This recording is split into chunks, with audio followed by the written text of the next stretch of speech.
Remember when China felt like the ultimate revolving door for international talent? Oh, The absolutely. perception was you could come in for a couple of years, make your money, move on. It was this constant, bustling international energy, especially in places like Shanghai and Beijing. Hmm.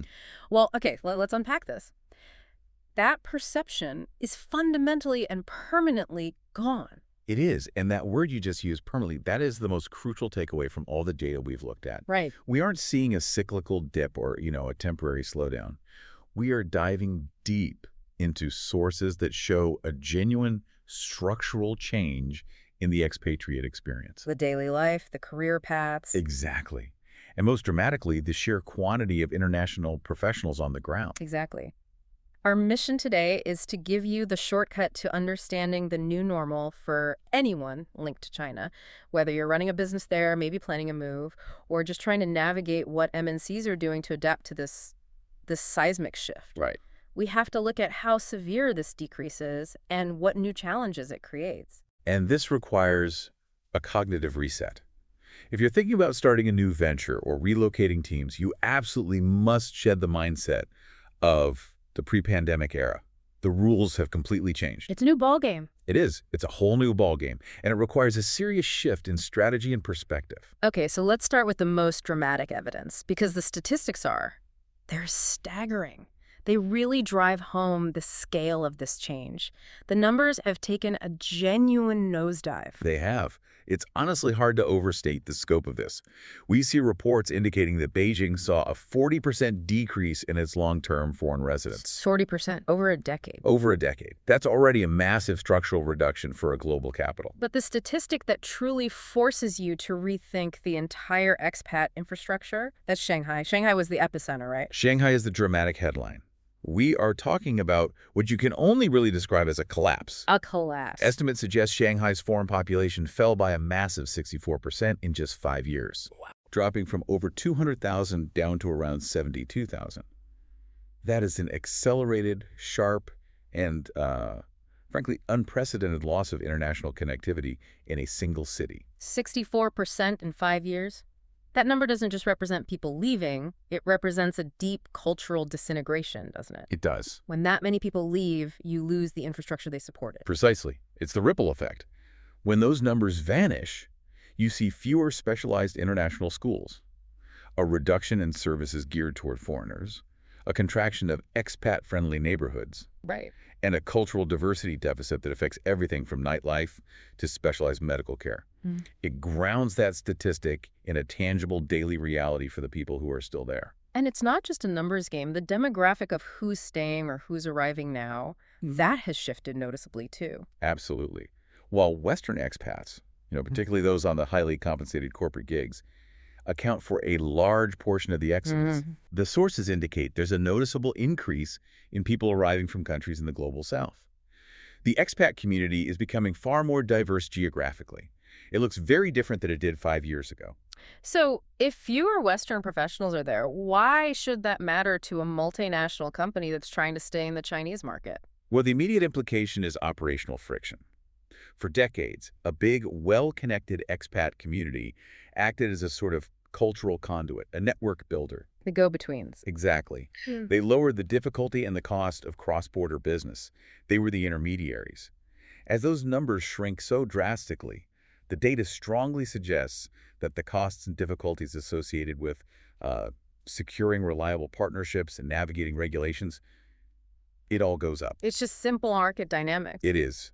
When the easy channels dry up, friction increases. They were the lubrication in the system, and that lubrication has suddenly become very, very scarce.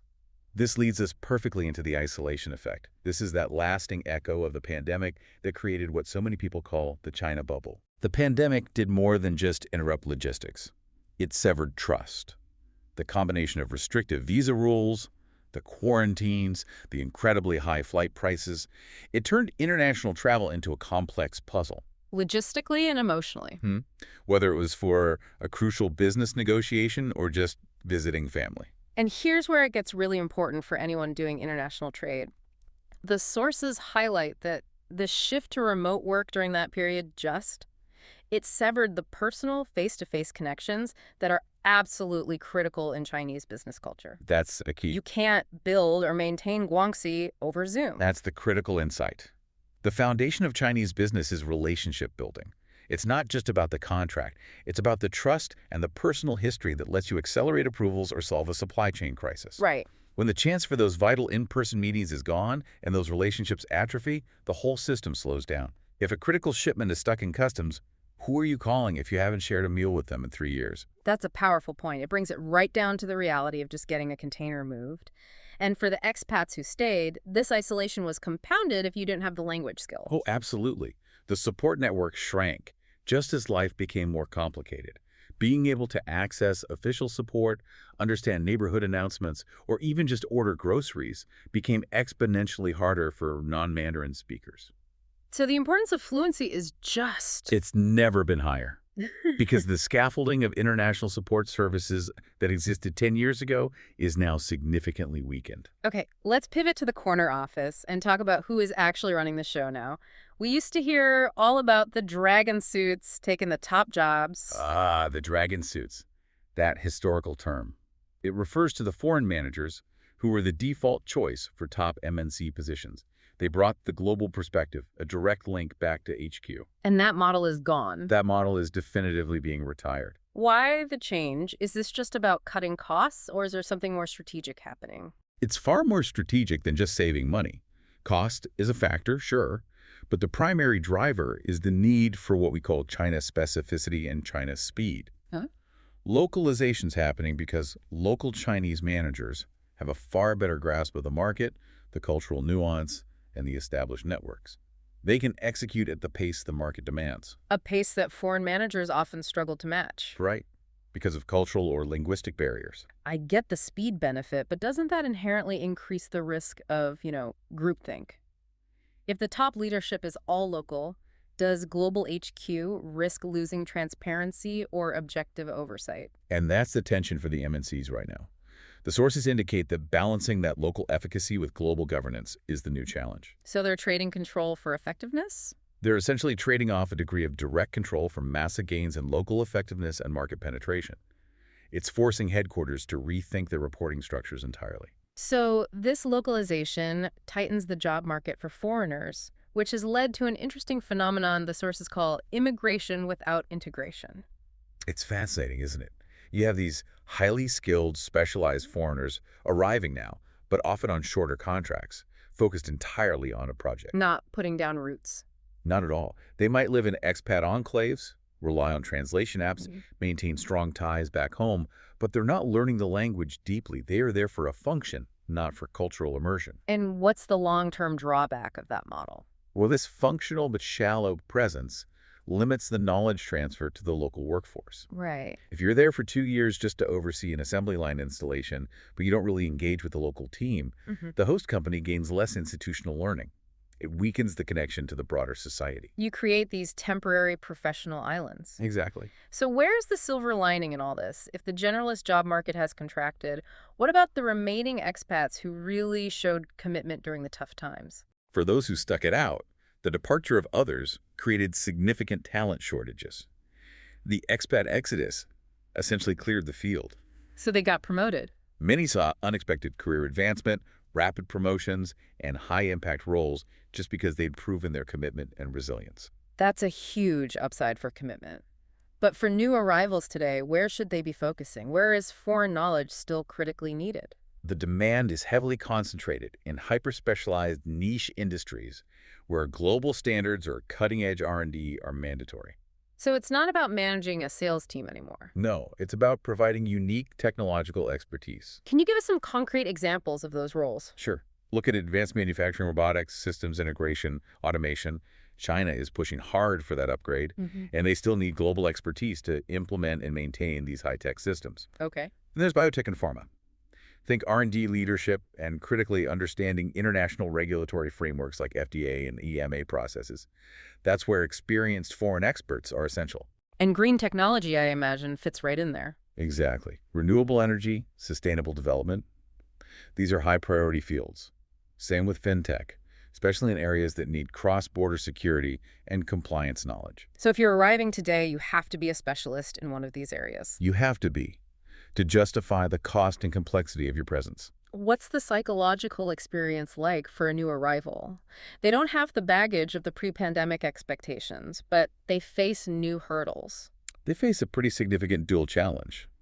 On one hand, yeah, they don't mourn the lavish expat life because they never knew it. Right. On the other, they arrive knowing they're there for a highly specific purpose, often facing more culture shock and navigating a business environment where politics and regulations play a much larger role than they might anticipate. So resilience and emotional intelligence are now core Core requirements. requirements, absolutely. That need for resilience leads us directly into the economic realities that are reshaping everything, including contracts and where you live. The fundamental reality is that the era of double-digit economic growth has moderated. This translates into a tighter overall job market and companies being more cautious about hiring international talent. They're less willing to pay those large expat premiums for generalist roles. Much less willing. And we absolutely cannot discuss the economy without looking at the impact of decoupling, that global trend of reducing economic reliance on China. Decoupling adds profound complexity. MNCs aren't just reducing staff, they are strategically reassessing their entire operational footprint. So decision-making power is shifting. It is, often away from the China HQ towards regional hubs like Singapore or Vietnam, or even back to home base. The China role becomes inherently less critical in the global structure. And geopolitical tensions just amplify all of this. They do. They add new layers of regulatory scrutiny for businesses and employees. When economic and political shifts this large happen, they always cascade down to daily practicalities. And housing is a perfect barometer of this evolving market. It really is.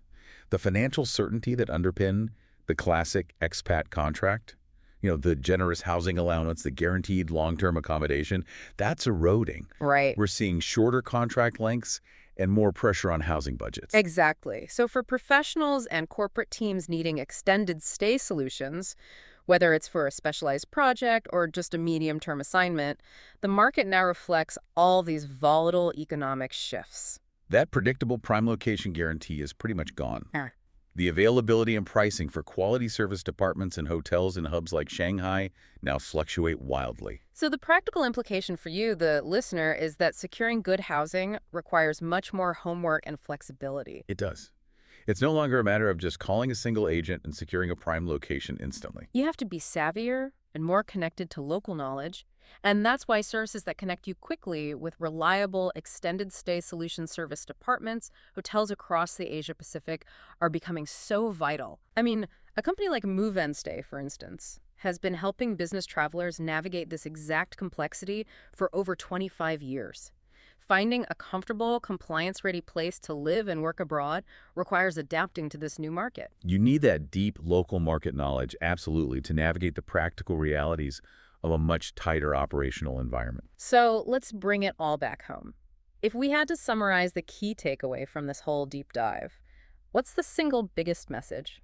The classic expat era, the high-volume, generalist, temporary assignment, the dragon suit default, that model is permanently history. The high volume is gone. And the low volume that's left requires high specialization. So the commitment required now is much deeper. It either demands full linguistic and cultural integration, proving you're a long-term local asset, Or it requires you to be irreplaceable in one of those hyper-specialized niche fields we mentioned. and while the challenges are real, the economic slowdown, the geopolitical complexity, the smaller community, those who adapt and specialize in areas like green tech or biotech will still find ways to thrive. They will, but they'll be the exceptions, not the rule. And they won't be doing it the way their predecessors did. The China chapter is not closed, but permanently altered. What does this profound structural shift mean for the future of global talent mobility, not just in Asia, but everywhere? That's the strategic question, isn't it? Will the standard for international talent mobility revert globally to a necessary deep integration demanding full linguistic and cultural commitment because the cost of temporary unintegrated assignments has just become too high? Or the other way? Or will the model of specialized temporary immigration without integration become the default for high-tech transfers worldwide, creating a permanent class of highly skilled yet perpetually transient global experts? That's something for you to mull over as you plan your next move.